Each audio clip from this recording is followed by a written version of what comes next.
بسم اللہ الرحمن الرحیم۔ آج ہم حضرت عمر فاروق رضی اللہ تعالی عنہ اور ایک دودھ بیچنے والی لڑکی کے بارے میں جانیں گے۔ امیر المومنین حضرت عمر بن خطاب رضی اللہ تعالی عنہ اپنے خلافت کے دنوں میں مسجد کے صحن میں بیٹھ جاتے ہیں اور لوگوں کی ضرورتوں اور شکایتوں کو سنتے تھے۔ سفر میں ہوتے تو راستے میں چلتے لوگوں سے حال معلوم کر لیتے۔ رات کو مدینہ منورہ کی گلی کوچوں اور بازاروں میں گشت لگا کر وہاں کے رہنے والوں کی خبر اور حال چال معلوم کیا کرتے تھے۔ ایک رات کا ذکر ہے، حضرت عمر فاروق معمول کے مطابق حضرت ابن عباس رضی اللہ تعالی عنہ کو ساتھ لے کر مدینہ منورہ کی گلیوں کا گشت لگا رہے تھے۔ رات کافی ہو چکی تھی، مکانوں اور خیموں کی روشنی بند ہو چکی تھی۔ مدینہ منورہ کے لوگ گہری نیند سے سو رہے تھے، مگر ایک پھٹے پرانے خیمے میں ابھی تک چراغ جل رہا تھا اور دو عورتوں کی باتیں کرنے کی آواز آ رہی تھی۔ عورتوں میں ایک ماں تھی اور دوسری اس کی بیٹی۔ ماں بیٹی سے کہہ رہی تھی، دودھ بیچ کر جو پیسے تو لاتی ہے وہ اتنے کم ہوتے ہیں کہ گھر بڑی مشکل سے چلتا ہے۔ میں جب تیری عمر کی تھی تو دودھ میں پانی ملایا کرتی تھی اور بڑے آرام سے گزر بسر ہوتا تھا۔ بیٹی میری بات مان اور صبح سے دودھ میں پانی ملانا شروع کر دے، 2-4 پیسے زیادہ آئیں گے تو گھر کی حالات سدھر جائیں گے۔ بیٹی ماں کو ٹوکتے ہوئے کہتی ہے، ماں توبہ کرو، کیسی باتیں کر رہی ہو؟ آپ کو سمجھاتے ہوئے کہنے لگی، ماں جب تم دودھ میں پانی کی ملاوٹ کرتی تھی تب اس وقت تم مسلمان نہیں تھی۔ الحمدللہ اب ہم مسلمان ہیں، ہم دودھ میں پانی نہیں ملا سکتے ہیں۔ ماں بولی، آخر اس میں حرج ہی کیا ہے؟ دودھ میں پانی ملانے سے اسلام پر کون سی آنچ آ جائے گی بیٹی؟ بیٹی ذرا سخت لہجے میں بولی، اماں تمہیں کیا ہو گیا ہے؟ کیا تم بھول گئی ہو ہمارے خلیفہ حضرت عمر ابن خطاب رضی اللہ تعالی عنہ کی ہدایت کے مطابق دودھ میں پانی بالکل نہیں ملانا چاہیے۔ ماں نے جواب دیا، بیٹی کیا خلیفہ نہیں جانتے کہ ہم جیسے غریب اگر دودھ میں پانی ملا کر نہیں بیچیں گے تو 2 وقت کی روٹی کیسے حاصل کریں گے؟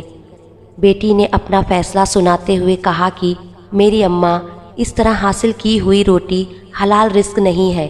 میں مسلمان ہوں اور کوئی ایسا کام نہیں کروں گی جو خلیفہ کی ہدایت کے خلاف ہو اور اسلامی تعلیمات کے بھی خلاف ہو۔ ماں نے پھر سے بیٹی کو سمجھانا چاہا کہ یہاں کون سے خلیفہ بیٹھے ہیں جو دیکھ رہے ہیں، انہیں تو کانوں کان خبر نہیں ہوں گی۔ اب تم سو جاؤ، صبح صبح میں دودھ میں پانی ملا دوں گی۔ بیٹی تڑپ کر کہنے لگی، اماں نہیں، بالکل نہیں، خلیفہ نہیں دیکھ رہے تو کیا ہوا؟ اللہ تو دیکھ رہا ہے نا۔ اس کے بعد خیمے میں خاموشی چھا گئی، چراغ بجھا دی گئی اور ماں بیٹی دونوں سو گئے۔ دوسرے دن صبح ہوتے ہی امیر المومنین حضرت عمر ابن خطاب رضی اللہ تعالی عنہ نے اس لڑکی کے گھر ایک شخص کو دودھ خریدنے کے لیے بھیجا۔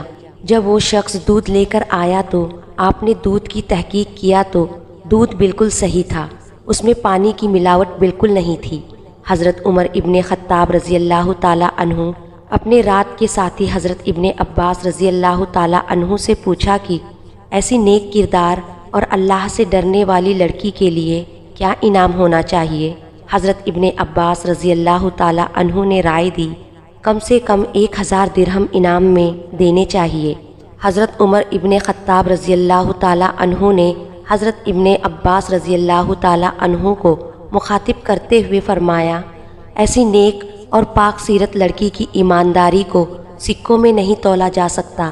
میں اس لڑکی کو ایسا انعام دینا چاہتا ہوں جو اس کے شان کے مطابق ہو، یعنی اس لڑکی کو وہ انعام دوں گا جس کی وہ حقدار ہے۔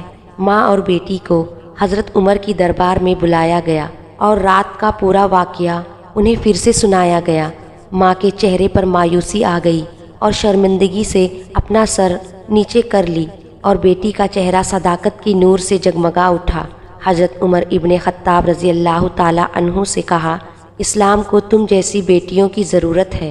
پھر حضرت عمر نے کہا، مسلمانوں کا خلیفہ ہونے کی حیثیت سے میری خواہش ہے کہ میں تمہیں اپنی بیٹی بنا لوں۔ 2 بڑے بیٹے حضرت عبداللہ اور حضرت عبد الرحمن کی شادی ہو چکی تھی۔ مگر آپ کے تیسرے بیٹے حضرت عاصم کی شادی نہیں ہوئی تھی۔ حضرت عاصم قداور اور حسین شخصیت کے مالک تھے، اپنے وقت کے اچھے شاعر اور عالم تھے اور اسلامی اخلاق اور سیرت کا نمونہ تھے۔ اس کے بعد اس نیک سیرت لڑکی کا نکاح ان کے ساتھ کر دیا گیا۔ خلفائے راشدین حضرت صدیق اکبر رضی اللہ تعالیٰ عنہ اور حضرت عمر رضی اللہ تعالیٰ عنہ، حضرت عثمان غنی رضی اللہ تعالیٰ عنہ، حضرت علی رضی اللہ تعالیٰ عنہ کے بعد اگر کوئی خلیفہ منصب کا حقدار ہوا تو وہ حضرت عمر بن عبدالعزیز تھے، اور یہ اسی نیک سیرت دودھ میں پانی نہ ملانے والی لڑکی کے نواسے تھے، اور اسلام کو ایسے لوگوں پر ہمیشہ رشک آتا۔ محترم عزیزوں، کیا خوب لوگ تھے اور کیا عزیز حکمران تھے۔ آج کل ہم شکایت کرتے ہیں کہ ہمارے اوپر جو حکمران مسلط ہے وہ ہم پر ظلم کرتے ہیں۔ حقیقت یہ ہے کہ جیسا حکمران ویسا ہی عوام، جیسی عوام ویسا حکمران ان پر مسلط کر دیا جاتا ہے۔ اگر ہم بدلاؤ چاہتے ہیں اور سچ میں بدلاؤ چاہتے ہیں تو سب سے پہلے اپنے آپ کو بدلنا، اپنی خواہشات کو مارنا ہوگا، اسلام کے راستے پر اپنی زندگی کو گزارنا ہوگا، حضرت محمد مصطفیٰ صلی اللہ علیہ وسلم، خلفائے راشدین اور صحابہ کرام رضی اللہ تعالیٰ عنہ کے بتائے ہوئے راستوں پر چلنا ہوگا، تب جا کر ہماری زندگیاں اور ہمارے حالات تبدیل ہوں گے۔ محترم عزیزوں، اللہ تعالیٰ سے دعا ہے کہ اللہ ہم سب کو نیک اور اچھا انسان بننے کی اور لوگوں کے کام آنے کی توفیق دے، آمین۔ میں امید کرتی ہوں واقعہ آپ کو پسند آئی ہوگی۔ آپ سے گزارش ہے کہ اس واقعے کو اور لوگوں تک شیئر کریں۔